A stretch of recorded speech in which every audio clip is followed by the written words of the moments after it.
So 2 weeks ago, we started this book, 1 Year to an Organized Life. And for the past 2 weeks, we've been trying to understand time management, of which I have none. So we'll let you know how that goes after this.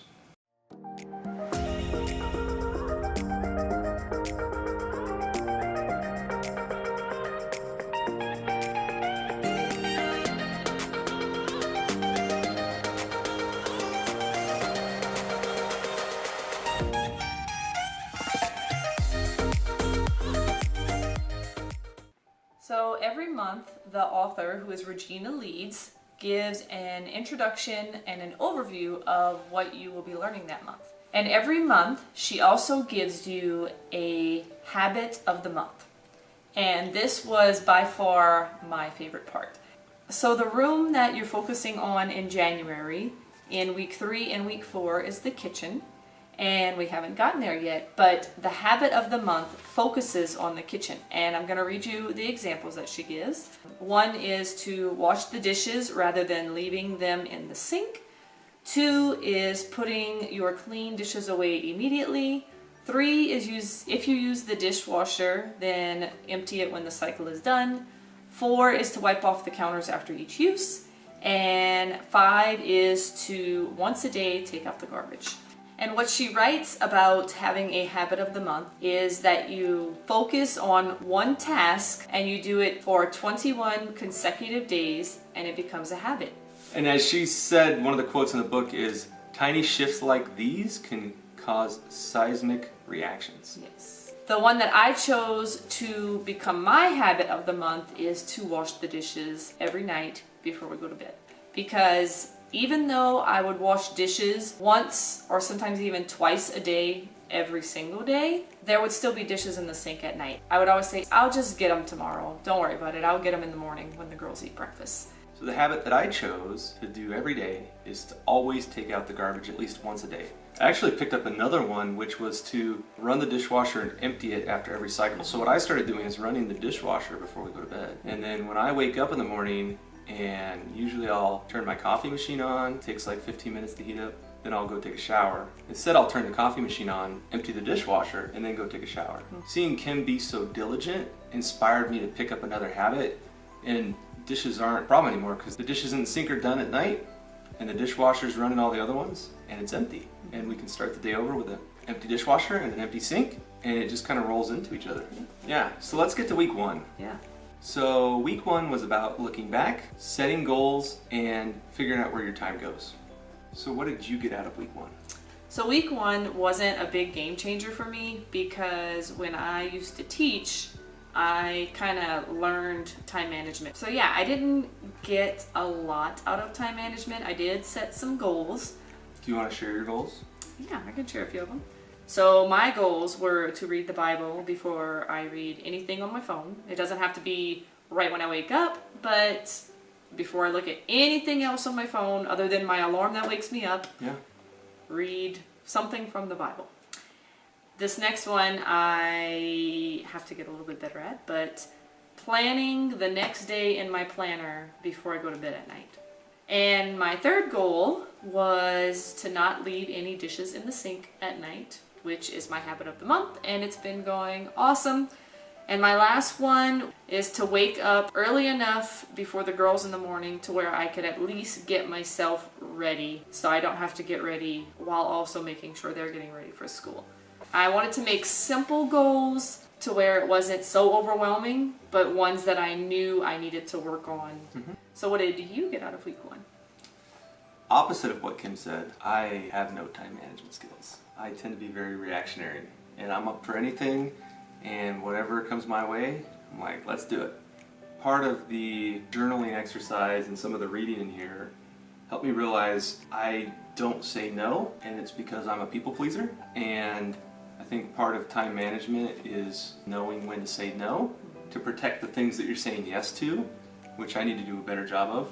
So the goals that I wrote down are, I will plan my non-work schedule 1 week in advance. The weekend before, I'm going to plan my schedule out.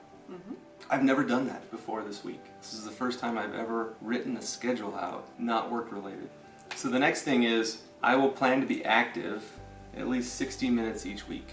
That's not going well yet. The third goal I had was I will plan my schedule to get 7 hours of sleep at least 5 days a week.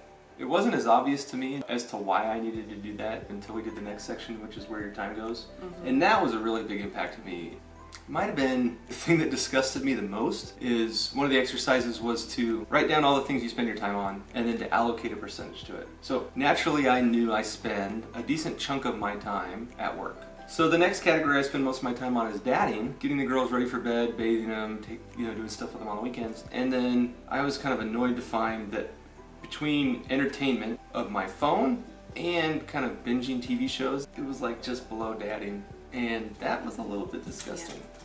Part of that exercise was then, where do you want to spend your time? And for me, that was a really good opportunity to establish my priorities, which is not browsing Reddit on my phone, watching YouTube, binging shows on Netflix. I decided that's not how I'm going to spend my time. And so I went into my phone and I set some limitations on my apps. It kind of feels like when we first budgeted. Dave Ramsey always had this quote that if you aim at nothing, you'll hit it every time. And so if I'm not planning my time, I'm going to squander my time. And that's what I've been doing, is squandering my time. So I'm not going to do that anymore.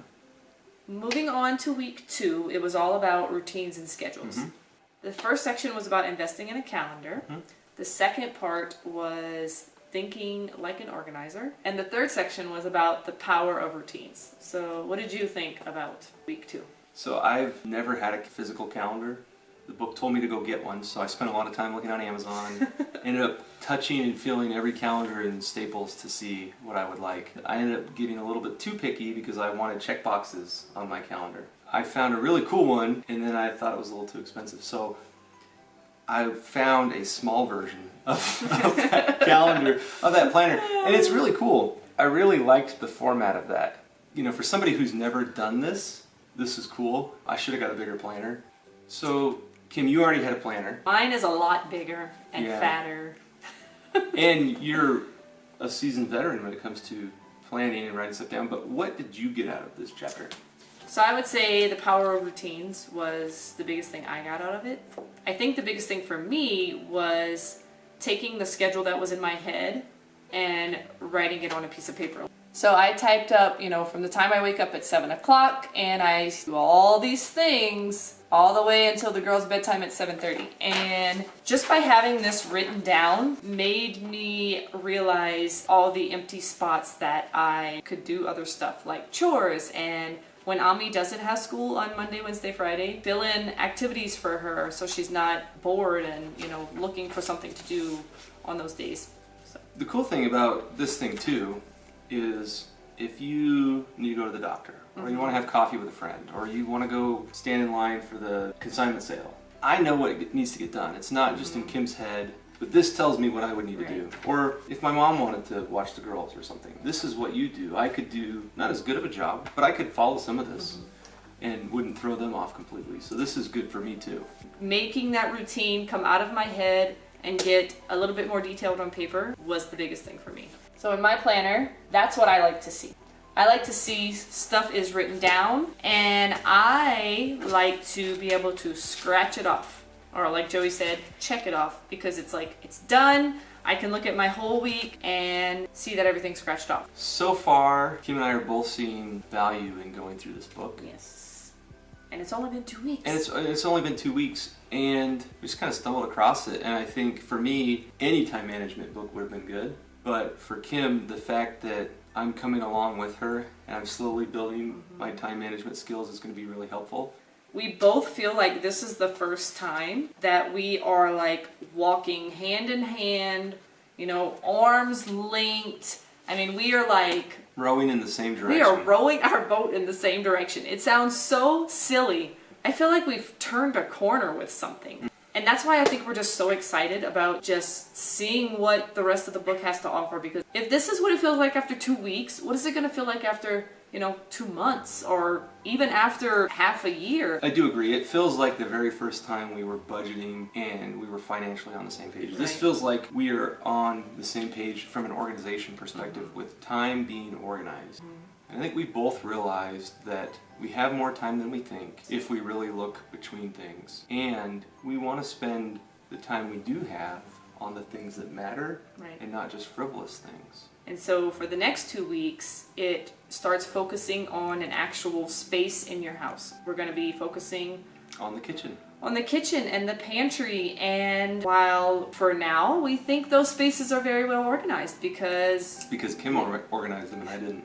but we know where everything is. Yeah. It seems to be useful, but we've already noticed some things that we're like, okay, when it gets to the kitchen week, we're going to throw that away. We hope you enjoyed this little update of what we've done so far in the 1 year to an organized life.